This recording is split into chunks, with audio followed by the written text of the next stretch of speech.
Sa Diyos ng mahal na San Jose, na ama ng iyong anak na si Yesu Cristo, ningin po ninyo ang aming panalangin at pagkalooban ng pagbabasbas ang lahat ng mga ama at lolong natitipon sa simbahan na ito.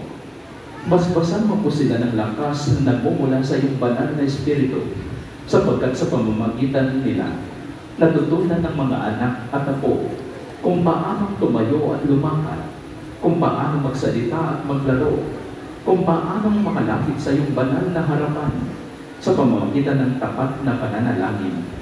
Pagkaluban mo po sila ng biyayang makiisa sa iyong banal na hapag at matanggap ang pagkain na bibigay buhay, sapagkat sila ang mga nagtataguyod at nagpapakain sa amin, at sila din ang nagturo sa amin kung paano itaguyod ang aming mga sarili at ang aming mga pamilya.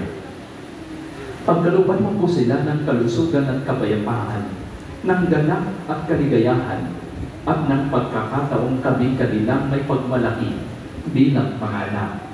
Gayon din aming isinasama sa panalangin ang mga lalaking walang nakakaalala, lalo na ang mga tahimik, na tinataguyod ang kanilang pamilya, naglilingkod ng may kababaang loob, at nagtitiis ng hirap sa buhay para sa kapakanan ng kanilang asawa at mga anak.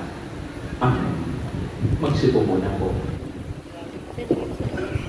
Mga announcement.